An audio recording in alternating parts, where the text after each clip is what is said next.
The moon has been keeping a secret for 57 years, and 9 nights ago, 4 human beings flew directly through the middle of it. In May of 1969, 3 men in a spacecraft called Apollo 10 passed behind the far side of the moon.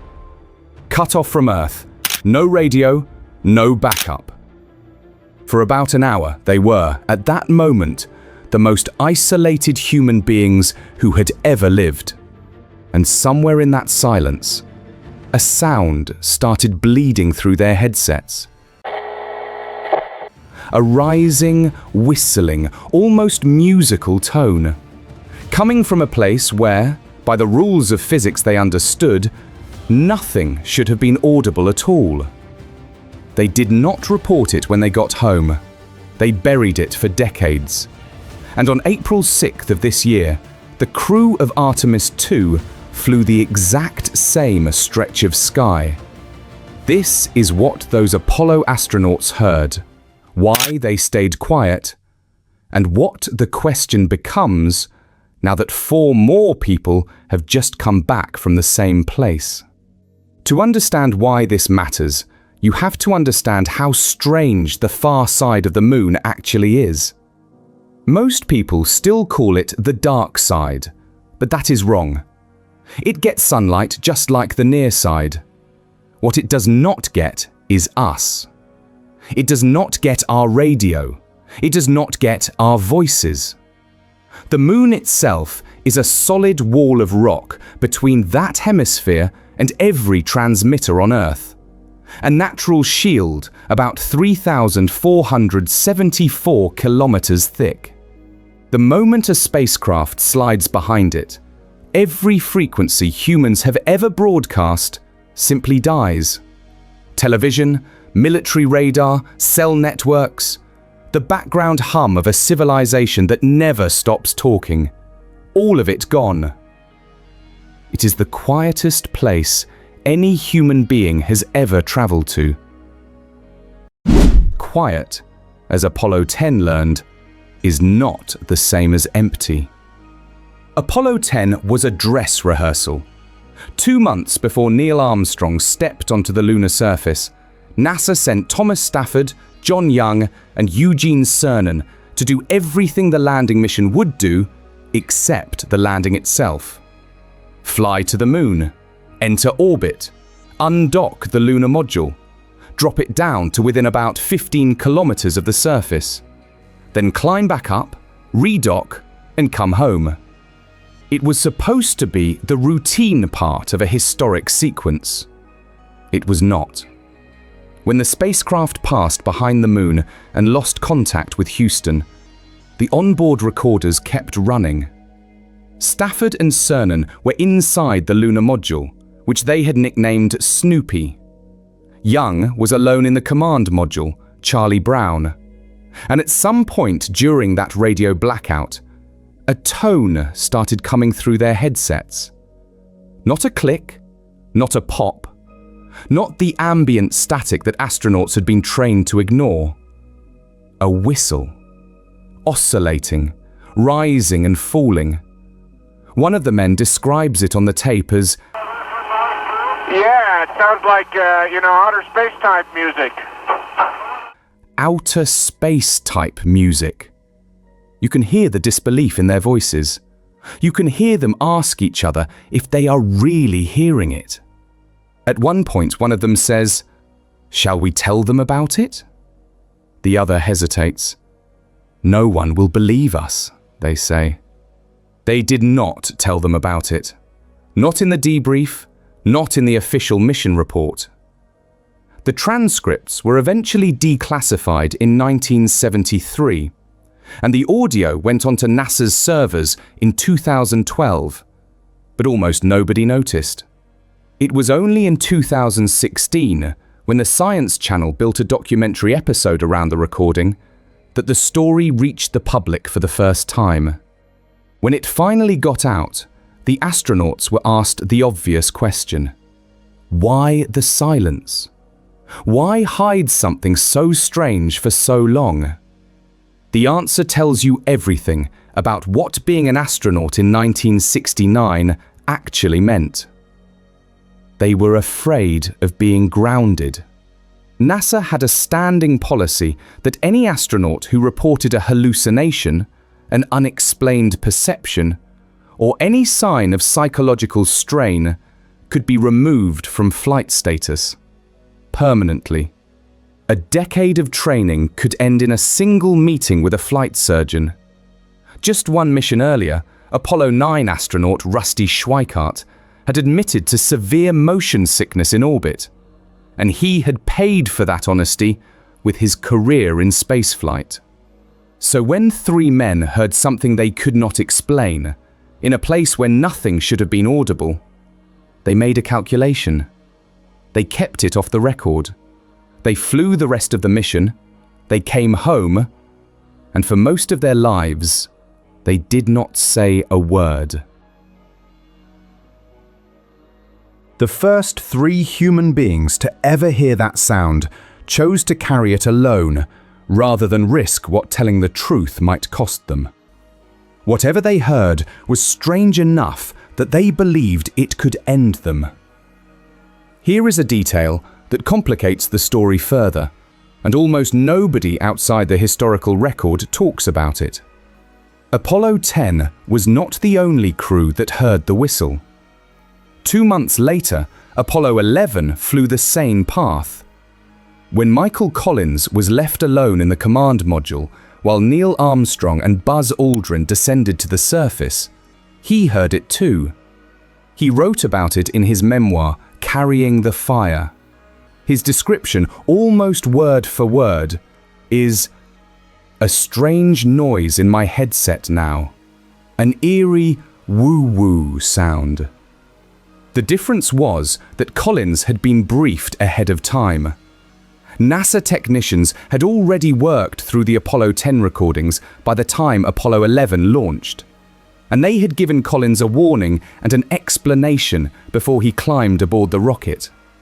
Had I not been warned about it, Collins wrote, it would have scared the hell out of me. That single sentence is the quiet heart of the whole story. The most famous astronauts to fly solo around the far side of the moon heard exactly what Apollo 10 heard. And the only thing that kept him calm was being told in advance that a known hardware quirk would make it happen. Other Apollo crews on later missions reported similar tones. Apollo 8, however, did not. And Apollo 8 is the mission that turns this whole question into a real puzzle instead of a ghost story, because it provides the one piece of evidence that actually tests the engineering explanation. Apollo 8 flew to lunar orbit in December of 1968, 5 months before Apollo 10. It was the first crewed mission to ever reach the moon. 3 men, Frank Borman, Jim Lovell, and Bill Anders, spent 20 hours circling the far side and the near side in the command and service module. They did not hear a whistle. They did not report any strange tones. They did not describe anything resembling outer space music. And the reason is sitting right there in the hardware manifest. Apollo 8 did not carry a lunar module. It was a command and service module alone, with 1 VHF radio system, not 2. No second transmitter. No neighboring antenna to create a beat frequency with. The tone that Apollo 10 heard, that Apollo 11 heard, that later missions heard, never appeared on the one lunar flight that had no second radio to produce it. That is the cleanest piece of evidence the interference theory has ever had. It is also the reason most engineers who have worked on Apollo communications hardware consider the mystery effectively solved. 2 transmitters on close frequencies inside a few hundred meters of each other, combined with the unusual reflection properties of flying a few kilometers above rough lunar terrain, equals an audio artifact that sounds like whistling, because that is what radio beat frequencies sound like to a human ear. Add the psychological weight of being on the far side of the moon, cut off from Earth, in a brand new spacecraft, and the experience scales from a minor audio glitch to something that felt paranormal to the men living it. So what was it? The official NASA explanation, once the story was forced into the open, was exactly this. The command module and the lunar module were flying close to each other, each running its own VHF radio system on similar frequencies. When two transmitters sit near one another and their signals drift into the same narrow band, they can create a beat tone, a kind of oscillating interference that sounds, to a human ear, like a whistle or a musical note. It is a clean theory. It is almost certainly correct. It also is not the whole story. Or at least that is the position held by a small number of people who were in the program and never quite accepted it. Al Warden, the Apollo 15 command module pilot, never did. The Apollo 10 crew knew exactly what their equipment sounded like, Warden said later. If they heard something unusual, there was probably something unusual to hear. No one has ever produced a clean laboratory reproduction of the specific waveform on those tapes, using only the VHF interference model. The explanation fits the available evidence. It does not fully close every question. And Eugene Cernan, who would become the last man to walk on the moon during Apollo 17, was asked about the sound decades later. He was careful. He said he did not remember it frightening him at the time. He also never quite said he knew what it was. Fast forward, April 1st, 2026. For the first time since December of 1972, 4 human beings leave low Earth orbit.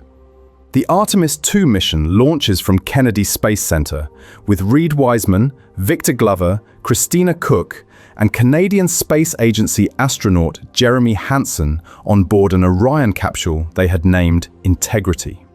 They are not landing. They are flying a free return trajectory around the moon, a 10-day loop, up, around, back, a modern rehearsal for the surface missions that will follow. On April 6th, 5 days into the flight, they passed behind the moon.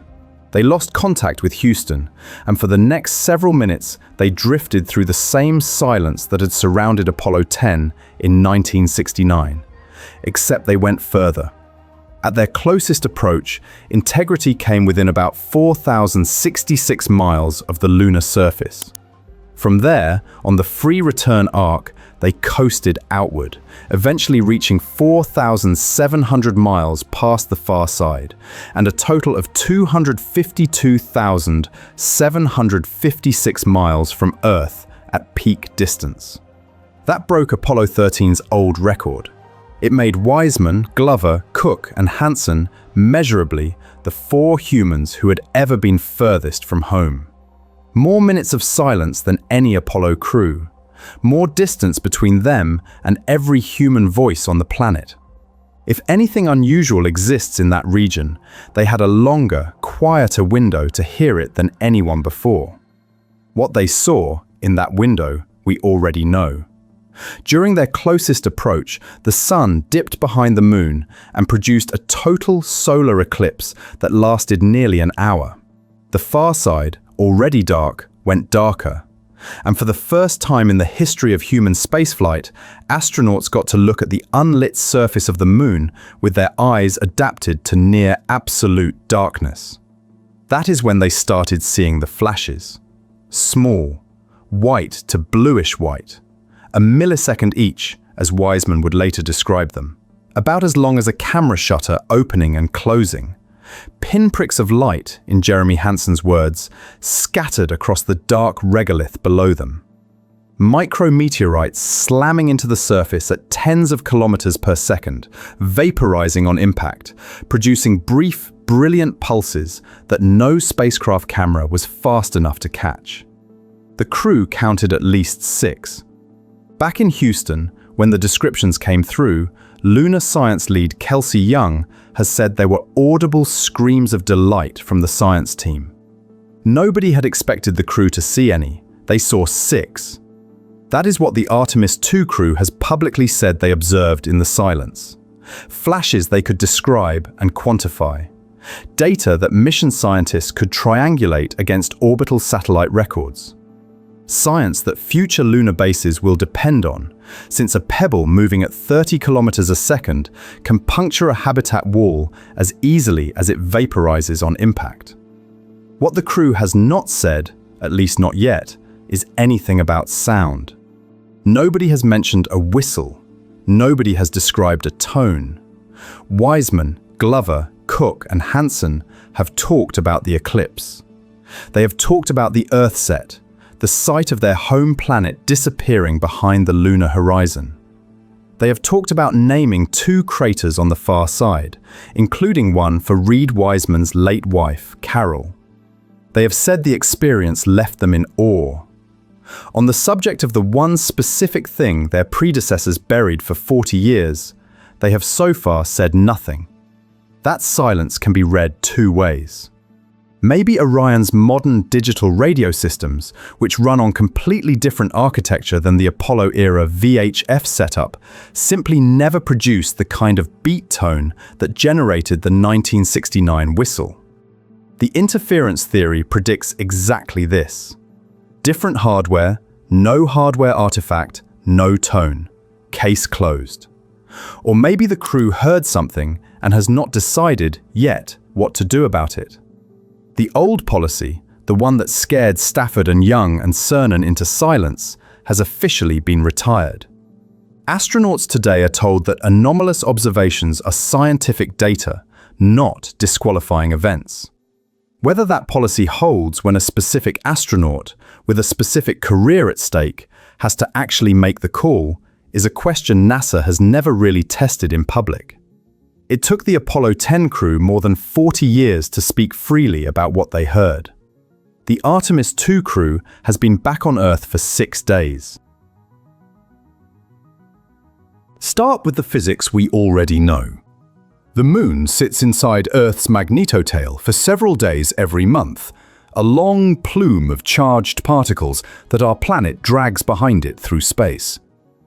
When a spacecraft moves through variations in that plasma, charged particles can induce small currents in antennas and exposed metal surfaces. Those currents can be audible. You would hear them as low rushing sounds, clicks, occasionally as tones if the geometry is right. Every Apollo crew almost certainly picked up some of this, and the Artemis II crew almost certainly did too. But plasma noise is broadband and chaotic. It sounds like a river, not a flute. It does not explain a clean, oscillating whistle that changes pitch like a voice. There is also the Moon itself. Apollo 17 seismometers, deployed in 1972, picked up events called moonquakes, and some of the deep ones produce infrasound, vibrations below the range of human hearing. Recent analysis of the old Apollo seismic archive, cross-referenced against observed impact flashes, has identified roughly 1,700 impact-related moonquakes in the historical record. Some were powerful enough to roll boulders downhill. The largest could collapse crater walls. Infrasound from events like those can, under certain conditions, couple into spacecraft structures and create audible resonances inside a pressurized cabin. Could a large moonquake, timed precisely, have driven the Apollo 10 acoustic environment for a few minutes? It is a stretch. The energy levels involved are tiny at the altitudes the crew was flying. It is not impossible. And then there are the answers that are less comfortable. The far side of the Moon has only been mapped in serious detail for the last 20 years. Orbiters have found magnetic anomalies there, patches of crust that still carry residual magnetization from a lunar core that died billions of years ago. Some of those features are strong enough to deflect the solar wind locally, creating small bubbles of unusual plasma behavior that nobody has fully catalogued yet. Whether any of it could translate into audible signals inside a crewed spacecraft is not known. Nobody has run the experiment. Apollo 10 was the experiment. Artemis II, whether the crew realized it or not, was the rerun. If you want to go one step further, into territory current science does not have clean tools for, you can ask the question that the astronauts themselves seem to be asking on the tape. What if the sound was not from their equipment at all? Not in the sense that anyone serious thinks there are voices coming from inside the moon, but in the sense that there are electromagnetic phenomena at frequencies humans rarely listen on, and we have not catalogued most of them yet. Every time a new instrument looks at a familiar object on a new wavelength, it finds something nobody expected.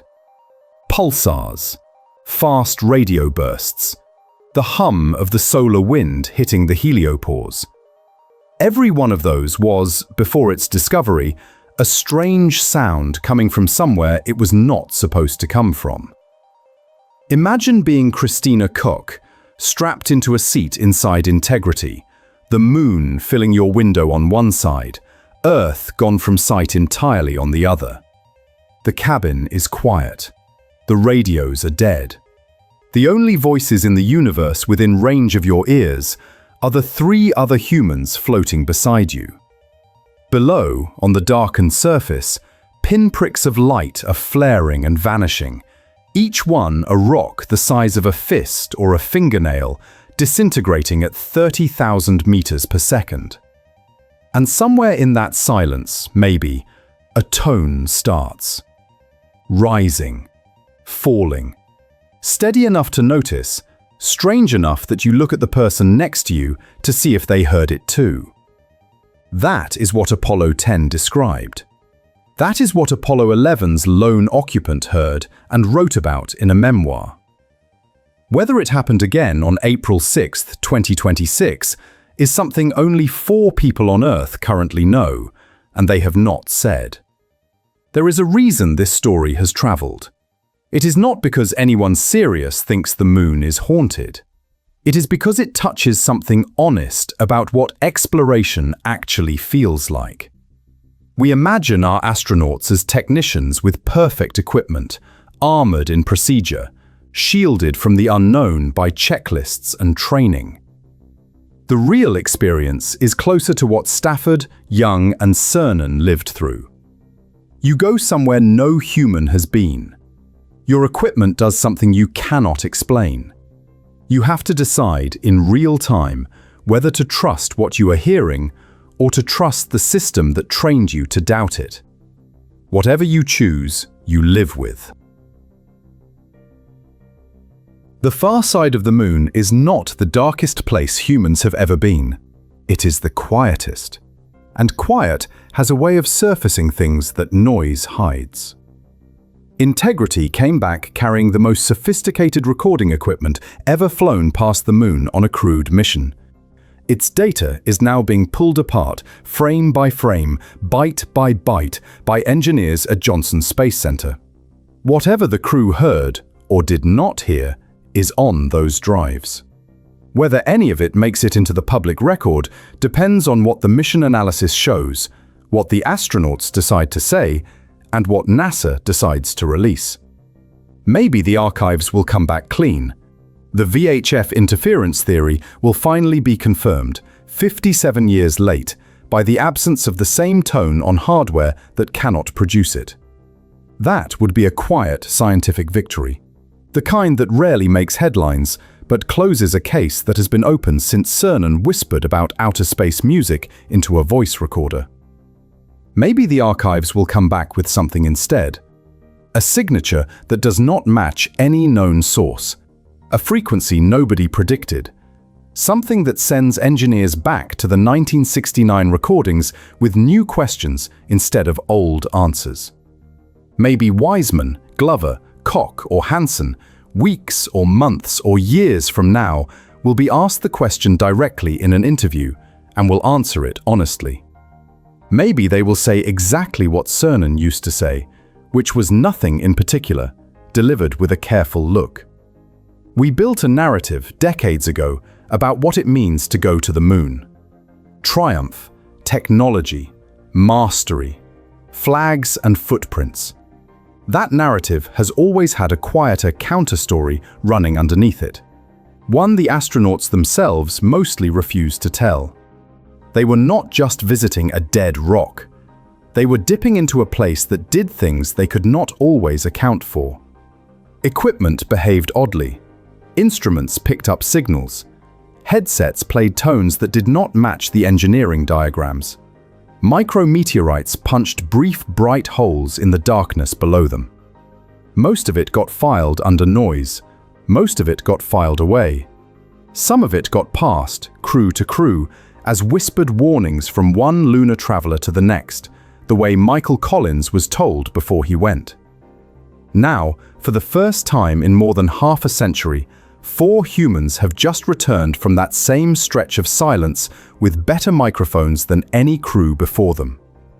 Whatever is out there behind the moon, it has been there the whole time.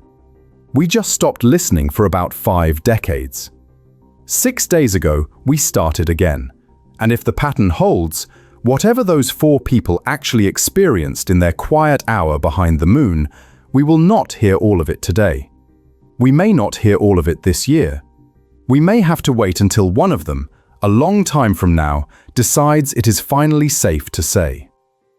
And that's it for this video. Thanks for watching, and I'll see you in the next one.